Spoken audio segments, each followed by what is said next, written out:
Have you ever walked into a place, fully present, flesh and bone, standing tall in the middle of the room, yet felt completely invisible? Not in some philosophical, we're all just stardust in the vast universe kind of way. I mean literally. You are breathing, alive, and people look right through you like you're nothing but air. That was today. Calvin Pierce, age 48, founder and CEO of a nationwide luxury hotel brand called Pierce Grand. A man who built a billion-dollar empire from the ground up through sheer will and grit. A name that was spoken in boardrooms with respect, in business schools with awe. And there he was, standing at the front desk of one of his signature hotels, being treated like a nobody. Calvin wasn't there to draw attention. He wasn't flanked by assistants, no luxury car parked outside, no camera crews trailing him. Just a middle-aged man in a weathered gray jacket, well-worn jeans, and a baseball cap pulled low. He came to observe firsthand because something was off. Guest complaints about service, rumors of bias among staff, and a growing sense that Pierce Grand was losing its soul. The hotel lobby screamed opulence, black marble floors, velvet seating, chandeliers dripping like icicles from the cathedral ceiling. In the middle of that splendor sat a receptionist named Lexi, early 20s, blonde ponytail, nails painted an aggressive shade of red, scrolling through her phone without a care in the world. Calvin waited. 1 minute. 2 minutes. 3. No greeting. No glance. No recognition. He gently cleared his throat. Nothing. He tapped the counter. Lexi exhaled dramatically, like he had ruined the climax of her favorite TikTok. Finally, she looked up, eyes dull, face expressionless. Yeah. Calvin smiled politely. Good evening. I have a reservation. Calvin Pierce. Lexi glanced lazily at her screen, tapped a few keys, and shrugged. Don't see it. Are you sure? Calvin asked calmly. Very sure, she said, turning back to her phone, dripping with disdain. It wasn't a system error. Calvin knew it. This was personal. She had made a snap judgment. Old jacket, cheap hat, must not belong. He pulled out his phone and showed the confirmation email. She barely glanced at it.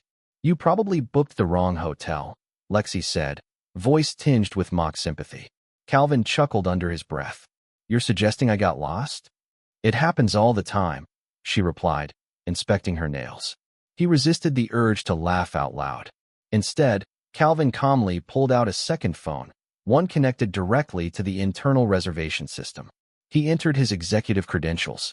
Reservation, Calvin Pierce. Confirmed. Then he saw it. Deleted. User, Lexi T. He looked at her name tag. Lexi. He smiled grimly. Game on. Tell me, Lexi, he said quietly.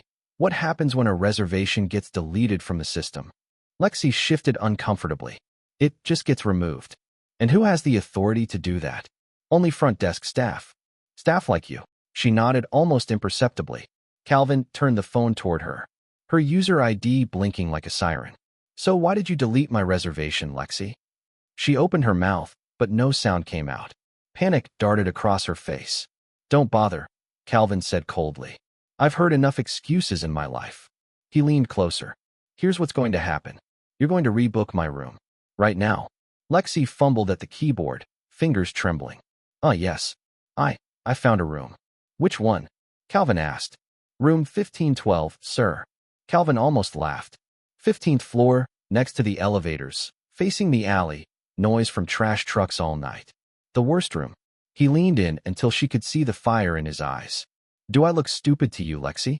She paled. No, sir. Then why assign me the worst room in the hotel I designed? Lexi was shaking now. Guests were starting to notice. Staff whispered. Calvin took the key card, turned without another word, and walked toward the elevators. But this wasn't over. Not by a long shot. Inside his room, a soulless, noisy box, Calvin opened his laptop.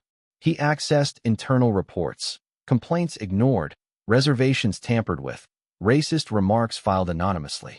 And Lexi's name was a recurring stain across the data. More troubling, the hotel manager, Dean Weller, had signed off on every ignored complaint.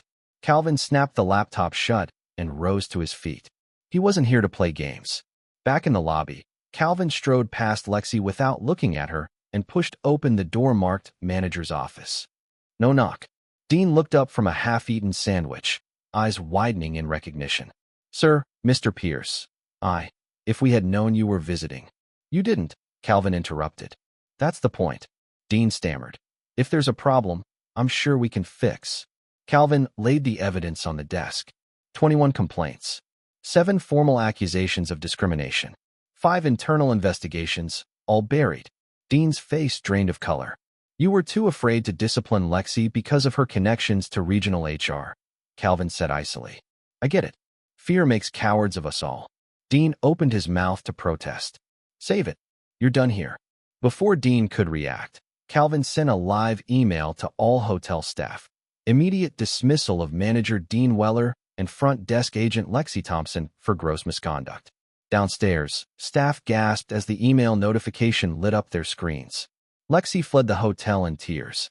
Dean followed shortly after, escorted by security. Calvin wasn't finished. He called an emergency video conference with the corporate board. On screen, Cassandra Blake, Senior VP of HR, Lexi's aunt and protector. Care to explain? Calvin said, voice like stone. Why complaints were suppressed? Cassandra blanched. Without waiting for an answer, Calvin displayed internal emails. Cassandra ordering Dean to protect Lexi at all costs and bury guest complaints. You're fired, Calvin said simply. The fallout was immediate. Cassandra's allies on the board resigned within days.